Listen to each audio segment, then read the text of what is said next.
A Mariana Jean Giacomo detalhou um pouco do que foi escrito na carta publicada pela Universidade de Harvard, mas é importante mostrar essa carta, a resposta que a universidade deu ao governo de Donald Trump, rejeitando as exigências da administração republicana. No documento, a universidade afirma que entre as demandas do governo estão auditar as visões ideológicas do corpo discente, dos alunos e de funcionários da instituição, além de exigir a redução de poder dessas pessoas dentro de Harvard.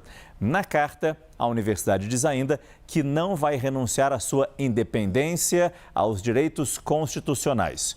E aí, como disse a Mariana Jean Giacomo, Harvard afirma que nenhum governo deve ditar o que é feito ou dito dentro de universidades privadas dos Estados Unidos. O professor de Direito e conselheiro da Universidade de Harvard, Andrew Crespo, comparou as medidas da administração Trump com governos autoritários.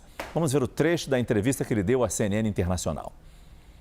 It's a transparent effort to change what is taught, what we say in our classrooms, what we teach our students, to make sure that the only things that are actually said on university campuses are things that the Trump administration wants to hear and wants to be said.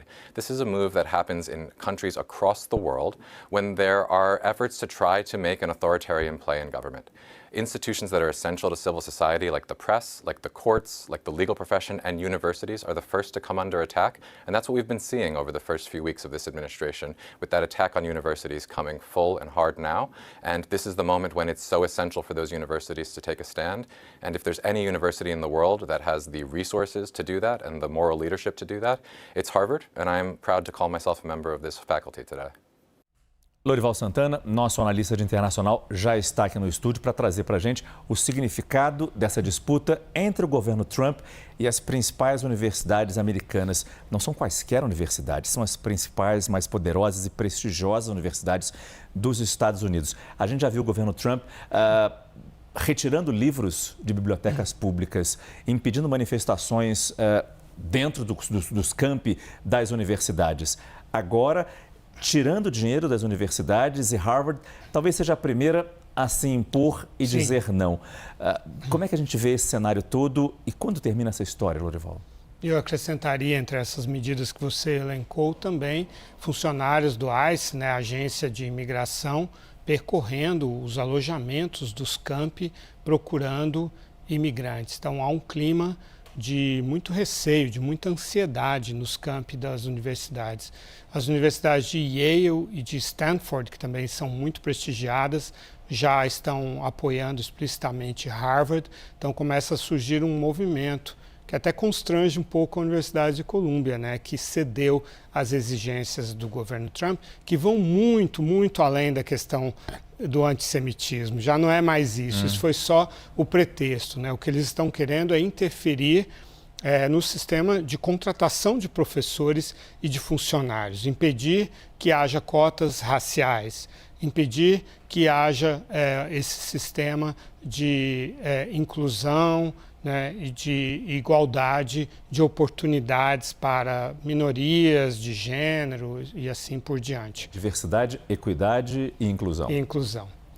E a Universidade de Harvard foi criada há 140 anos da independência dos Estados Unidos. Ela é de 1636. Ela é uma instituição que representa a elite intelectual americana. E essa é a briga que o Trump quer ter. Ele pediu essa briga, ele provocou essa briga fazendo exigências que ele sabia que eram inaceitáveis. O governo federal interferir no sistema de contratação de uma entidade que é privada. Ela recebe verbas do governo para pesquisas, né? Pesquisas inclusive médicas, de drogas, de farmacêuticos e assim por diante. Muitos advogados, e boa parte deles conservadora, fizeram cartas protestando contra essas exigências do Donald Trump e apoiando Harvard. Entre eles, Bill Burke, que foi assessor sênior jurídico da Casa Branca no governo de George Bush, filho, e advogado de Stephen Bannon, um assessor de Trump, um dos mais ferozes na sua retórica, assessores de Donald Trump. Ele se colocou do lado de Harvard. Então, isso mostra onde o Trump está se situando no espectro ideológico nos Estados Unidos, quer dizer, quais são os limites que ele está empurrando.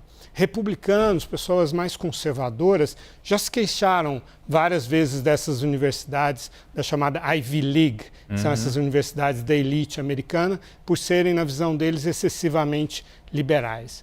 Mas ninguém jamais pensou sequer em tomar uma medida no sentido de cortar não só verbas de 2 bilhões de dólares, mas também contratos federais, né, que tem a ver com essas pesquisas, inclusive que Harvard e as outras universidades fazem. No caso de Harvard, nós estamos falando um total de 9 bilhões de dólares. É uma tentativa de quebrar a espinha dorsal financeira dessa e das outras universidades americanas e de subjugá-las do ponto de vista intelectual e acadêmico e institucional. Dizer para elas o que elas devem fazer, no que elas devem acreditar, o que elas devem ensinar. Então, esse é o início de uma grande batalha política e institucional que tem a ver com a liberdade de pensamento nos Estados Unidos. Você disse muito bem como Colômbia se rendeu a Trump para não perder um financiamento.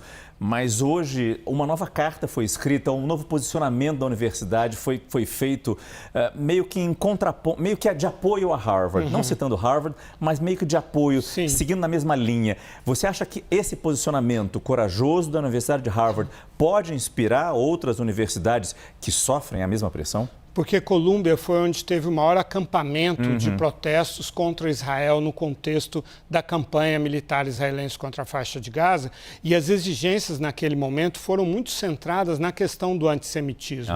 E aí Colômbia achou que podia ceder nessa questão, estavam envolvidos 600 milhões de dólares em contratos com o governo federal. Agora, a lista de exigências de Donald Trump já excede em muito, já não tem mais a ver com o antissemitismo. Então, por isso, eu vejo que vai haver agora um movimento das universidades americanas contra essa tentativa de opressão intelectual do governo Trump.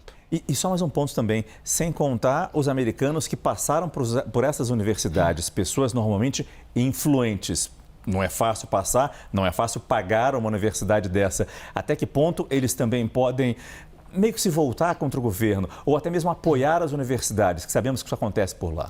O ex-presidente Barack Obama estava absolutamente em silêncio desde a posse de Donald Trump no dia 20 de janeiro, em silêncio com relação ao governo, às questões políticas. Hoje ele deu... Ex-aluno de Harvard. Ex-aluno de Direito da Universidade de Harvard. Ele deu uma entrevista à BBC e disse: essa medida de Trump é ilegal, falando como jurista, né? Ilegal e desastrada. Ele ponderou bastante as palavras, ham-handed, desastrada, porque o Obama ele é um representante dessa elite intelectual. E aí não tem a ver com ser democrata ou republicano, tem a ver com essa disputa entre quem é da elite intelectual, quem gosta de estudar, quem tem diploma universitário e todos, e essa base que o Trump cultiva, que é uma base que não tem estudos, não tem esse diploma, que é o blue collar americano. Obrigado, Lorival Santana.